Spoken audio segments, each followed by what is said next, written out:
Hello students, कैसे हैं आप सब। उम्मीद है आप सब अच्छे होंगे। आईसीटी वर्चुअल क्लासरूम में आप सबका स्वागत है। मैं विकास। बच्चों, क्लास 10th का हम मैथ्स करने जा रहे हैं। चैप्टर जो हम कर रहे हैं pair of linear equation in two variable. तो इसी के कुछ क्वेश्चंस आज हम करने वाले हैं बच्चों। चलिए स्टार्ट करते हैं क्वेश्चन। तो जो आपका ये चैप्टर है pair of linear equation in two variable, Hindi में जिसका नाम है दो चरण वाले रैखिक समीकरण युग्म। तो इस चैप्टर में बच्चों जो क्वेश्चन है, देखिए अब आपका कॉम्बिनेशन में होगा ये क्वेश्चन। कॉम्बिनेशन में मतलब कि पहले आपको दो चीजें करनी पड़ेंगी इस क्वेश्चन में। पहले तो आपको जो ये रैखिक समीकरण युग्म ऑलरेडी गिवन होते थे ये आपको बनाने होंगे, ठीक है। और बना के उसके बाद आपको क्या करने होंगे बच्चों, उसके बाद इनको हल करना होगा। और यहाँ पे आपको मेथड भी गिवन है। कौन से मेथड से करने हैं? Substitution method. तो ये मेथड आप यूज करेंगे बच्चों। ये क्वेश्चन आपको होमवर्क में दिया था मैंने। इस क्वेश्चन में जो फर्स्ट पार्ट है इसका, इसमें हमने इसके जो रैखिक समीकरण युग्म है वो बना लिए थे। इनको फर्दर आप सॉल्व करना था। तो बच्चों आपको क्या बताना है, यहाँ पे जो दो नंबर हैं, ठीक है, दो संख्याएं हैं, वो आपको फाइंड आउट करनी है। तो बच्चों जिस जिसका आंसर आया है कि दो संख्याएं कौन सी हैं, वो यहाँ पे आप बता दें। तो दो संख्याओं में से बच्चों कैसे आप निकालेंगे? x की और y की वैल्यू अगर निकल जाती है तो दोनों संख्याएं आपकी आ जाएंगी। तो जल्दी से इसको जिसने हल कर लिया है इसका जल्दी से आंसर बताइए स्टूडेंट्स।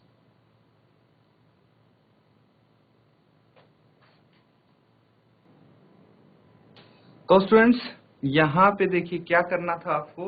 जिस किसी का भी आंसर आ चुका है अपना आंसर आप सेंड कर दें। यहाँ पे अब आपको बिल्कुल सेम मेथड आप लगाना है, सेम मेथड यूज करना है बच्चों। जैसे फर्स्ट क्वेश्चन हम कर रहे हैं इसका फर्स्ट पार्ट। तो यहाँ पे हम क्या करेंगे, सबसे पहले तो देखिए x की वैल्यू हमारे पास है। जो दूसरा समीकरण है इसमें x की वैल्यू ऑलरेडी गिवन है, निकली हुई है। तो हम यहाँ पे कर सकते हैं put the value of x। x का मान, ठीक है, किस में रखना है? In equation 1। x का मान समीकरण 1 में रखने पर क्या आएगा? x का मान समीकरण 1 में रखने पर देखिए समीकरण 1 क्या है हमारे पास, वो हम देखते हैं यहाँ पे। समीकरण 1 है x माइनस वाई बराबर है 26। तो x का मान हम यहाँ पे रख देंगे। x कितना है आपका? 3y। तो x minus y equal to 26। x की जगह हम रख देंगे 3y minus y is equal to 26। अब आगे इसको सॉल्व करेंगे तो देखिए 3y माइनस वाई कितना हो जाता है? 2y equal to 26 and y is equal to 26/2। ये कैंसिल आउट होके 13 आ जाएगा। तो y की वैल्यू 13 यहाँ पे आ जाएगी, ठीक है। सिमिलरली जब y की वैल्यू आ चुकी है तो यहाँ पे आप y की वैल्यू पुट करेंगे, ठीक है। y की वैल्यू रखने पे आपको x की वैल्यू आ जाएगी। तो y की वैल्यू भी आप रख सकते हैं। चलिए आगे इसको सॉल्व करेंगे। Put the value of y in equation 2। इस बारी हम समीकरण 2 में y की वैल्यू रख देते हैं। तो समीकरण 2 हमारे पास क्या है? x is equal to 3y और x is equal to 3y की जगह 13 आएगा। x इज इक्वल टू कितना आ जाएगा? 39 आ जाएगा। अब देखिए यहाँ पे आपके दोनों आंसर आ गए, x और y की वैल्यू। अब सीधा अगर यहाँ पे छोड़ देंगे आप, ठीक है, आंसर यहीं पे छोड़ देंगे कि भाई x की वैल्यू कितनी है? 39 है। यहाँ पे लिख दिया आपने x 39 एंड y लिख दिया 13। तो आपको मार्क्स मिलेंगे, बट कुछ मार्क्स आपके डिडक्ट हो सकते हैं, कट सकते हैं। क्यों? क्योंकि प्रॉपर आंसर आप जब तक नहीं लिखेंगे तो आपके मार्क्स कटने के चांसेस रहते हैं। प्रॉपर आंसर मतलब क्या है बच्चों? देखिए यहाँ पे पूछा क्या गया है? फाइंड देम, मतलब फाइंड द नंबर्स। तो आप यहाँ पे लिख देंगे कि हेंस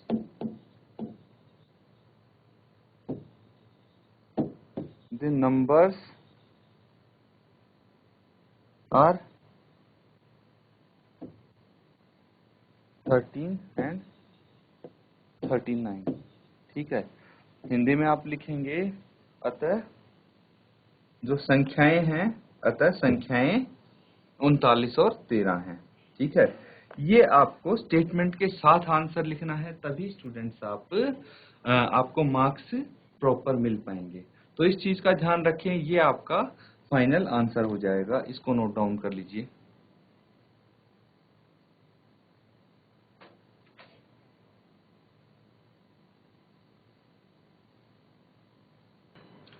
तो बच्चों, सबने नोट डाउन कर लिया ये? अब देखिए नेक्स्ट पार्ट कैसे करना है। अगला जो पार्ट है इसका, वो सॉल्व करेंगे हम। तो स्टूडेंट्स, दूसरे भाग में क्या दिया है, सबसे पहले क्वेश्चंस को हम अच्छे से पढ़ेंगे।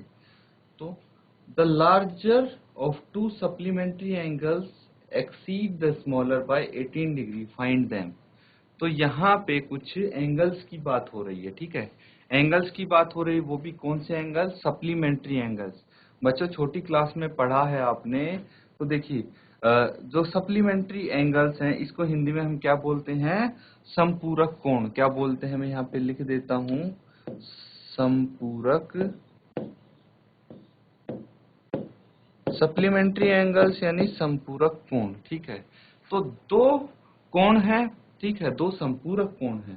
अब बोला गया है the larger of to supplementary angles, मतलब दो संपूरक कोण है, तो उसमें से एक बड़ा है एक छोटा है, तभी तो बोला गया है कि बड़े वाला। ठीक है, बड़े वाला जो कोण है वो छोटे वाले से कितना? 18 डिग्री ज्यादा है। यही बोला गया है, larger of to supplementary angle exceed the smaller by 18 degree. तो ये यहाँ पे इसका मतलब हो जाता है कि जो दो कोण हैं, सप्लीमेंट्री कोण जो हैं, उनमें जो बड़ा है वो छोटे से 18 डिग्री ज्यादा है।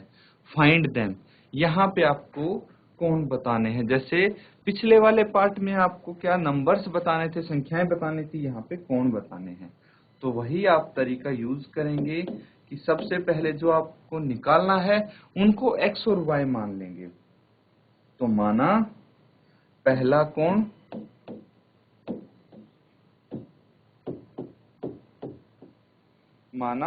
कोण x डिग्री है और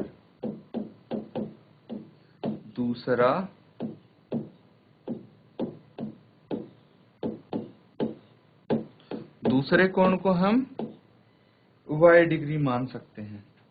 अब यहाँ पे क्या गिवन है बच्चों, इसके ऊपर, इसके बेस पे हम क्वेश्चंस करेंगे। तो देखिए यहाँ पे जो दिया हुआ है वो ये है कि भाई दोनों का जो सम होगा, ठीक है, दोनों का सम होगा x प्लस वाई, वो कितना होगा? भाई सम तो यहाँ पे नहीं दिया, डिफरेंस दिया है, अंतर दिया है। मान लीजिए मैं x को बड़ा कोण मान लेता हूँ और y को छोटा, तो जो बड़ा कोण है छोटे से कितना ज्यादा है? 18 डिग्री ज्यादा। मतलब बड़े में से छोटा कोण अगर हम घटाएंगे तो 18 डिग्री आएगा। ये तो क्लियर है। अब बच्चों, दोनों कोण का सम क्या होगा ये हमें पता लगता है सप्लीमेंट्री से। जो वर्ड सप्लीमेंट्री है, संपूरक है, उससे। क्योंकि जो संपूरक कोण होते हैं उनका सम कितना होता है? हमेशा 180 डिग्री, 180 डिग्री। ठीक है, संपूरक कोण का सम 180 डिग्री होता है। इसी तरह जो पूरक कोण है उनका 90 डिग्री होता है। छोटी क्लासेस में आपने पढ़ा है बच्चों। तो ये चीज यहाँ पे यूज हो गई, इस्तेमाल हो गई आपकी। ये आपके दोनों इक्वेशन हो गई, फर्स्ट इक्वेशन और सेकंड इक्वेशन। ठीक है, अब यहां से बच्चों आप क्या कर सकते हैं, कोई भी किसी की एक की आप x की वैल्यू निकाल लीजिए और उसके बाद आप इसको हल करेंगे। तो ये यहाँ पे आपका आ गया दोनों रैखिक समीकरण। ठीक है, रैखिक समीकरण युग्म आपका आ गया है। इसको आप हल करेंगे और हल करके सब्स्टिट्यूशन मेथड से आप आंसर निकाल लेंगे। जल्दी से इसको सॉल्व कीजिए स्टूडेंट्स।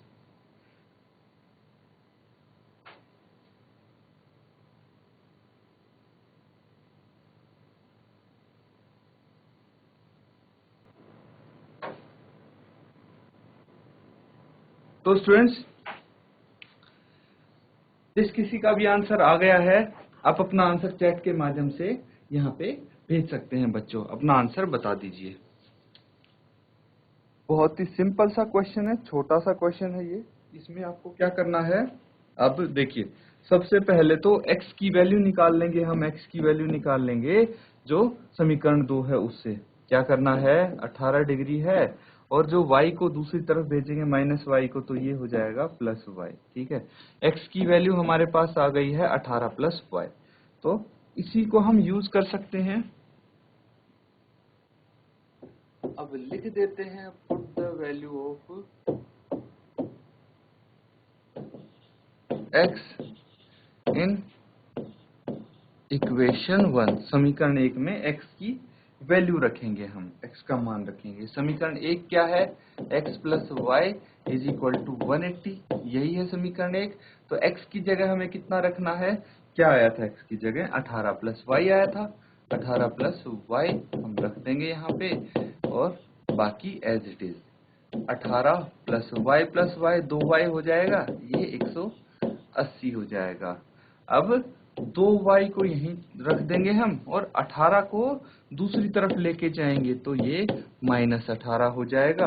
और 2y इज इक्वल टू 180 में से अगर 18 माइनस करना है, कितना आ जाएगा, 162। फिर y आ जाएगा 162 बटे 2, 2 से इसको डिवाइड कर दीजिए, 2 अठे 16, 2 एकम 2, y आ गया 81, 81। ठीक है, y 81 आ गया, तो x कितना आएगा बच्चों। अब x के लिए हम क्या कर सकते हैं, x के लिए जो y की वैल्यू है वो दूसरे समीकरण में रख सकते हैं। तो आप लिखेंगे put the value of y in equation 2। दूसरा समीकरण क्या था हमारे पास, दूसरा समीकरण था x minus y is equal to 18।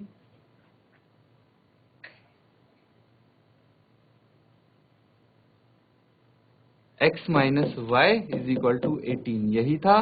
तो यहाँ पे y की वैल्यू रख देंगे हम, y minus 81 is equal to 18, यही रखेंगे, y minus 81 is equal to 18। तो y की जगह 81 रख दिया मैंने। अब 18 और 81 को दूसरी तरफ लेके जाएंगे तो ये हो जाएगा प्लस 81, क्योंकि लेफ्ट साइड में तो ये माइनस था, साइन चेंज होता है, आपको पता है। अब 18 प्लस 81 कितना आ जाएगा बच्चों, ऐड कर लीजिए इसको, 8 प्लस 1 9, 8 प्लस 1 9, 99 आ गया। तो देखिए, जो दोनों कोण हैं वो आपके कितने कितने आए हैं, एक आया है 99 डिग्री और एक आया है 81 डिग्री। तो आपसे यही तो पूछा गया था कि फाइंड देम। ठीक है, तो आप लिखेंगे सप्लीमेंट्री एंगल्स आर द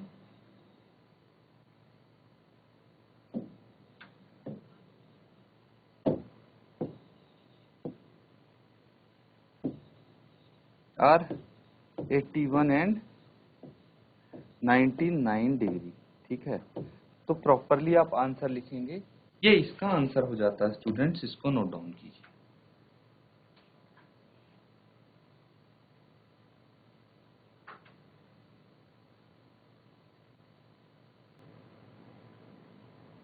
तो स्टूडेंट्स, नेक्स्ट क्वेश्चन करेंगे।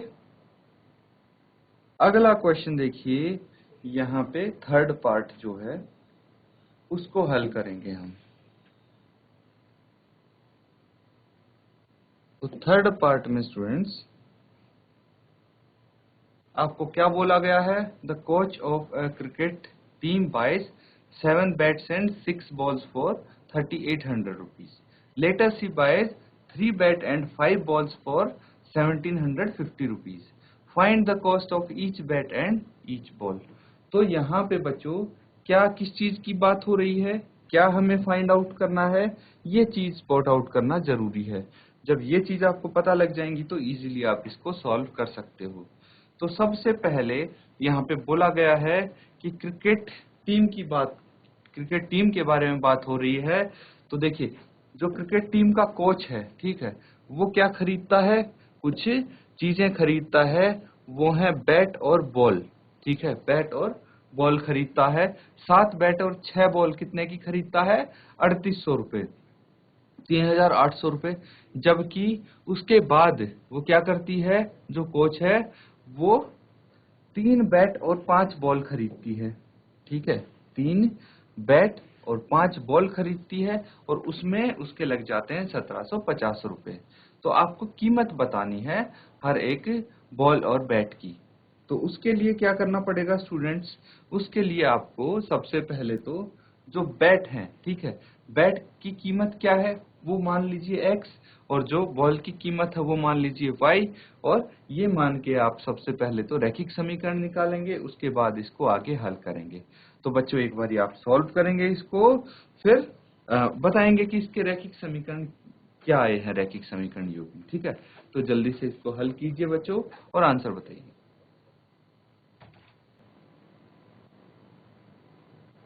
तो स्टूडेंट्स इसको देखिए, आप ऐसे अप्रोच कर सकते हैं, माना एक बल्ले का मूल्य,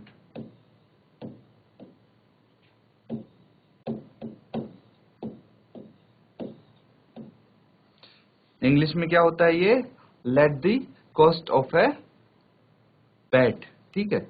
तो बैट की कीमत, बल्ले का मूल्य हम क्या मान लेंगे, x रुपीज मान लेंगे, ठीक है।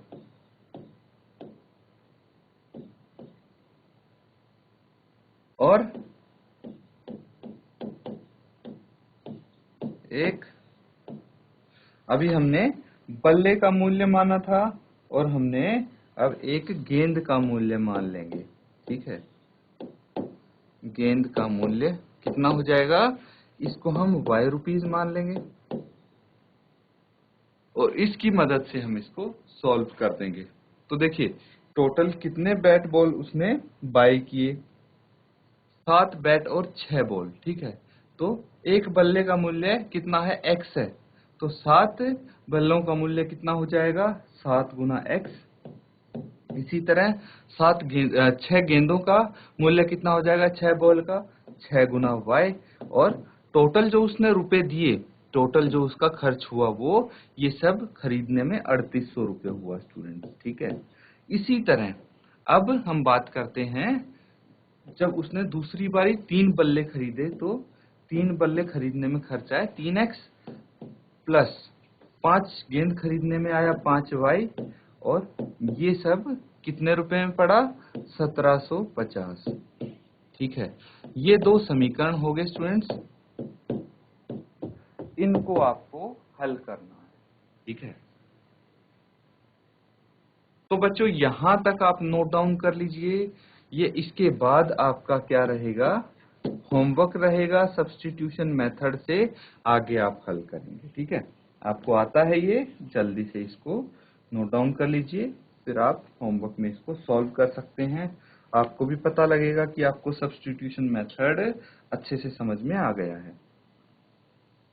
तो स्टूडेंट्स यहाँ पे हमने कुछ क्वेश्चंस प्रैक्टिस किए हैं। उम्मीद है बच्चों अच्छे से आपने उनको समझा है, नोट डाउन किया है।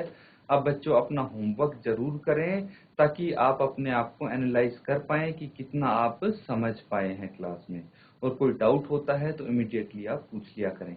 इसी के साथ आज का सेशन खत्म करते हैं। Thank you and have a nice day.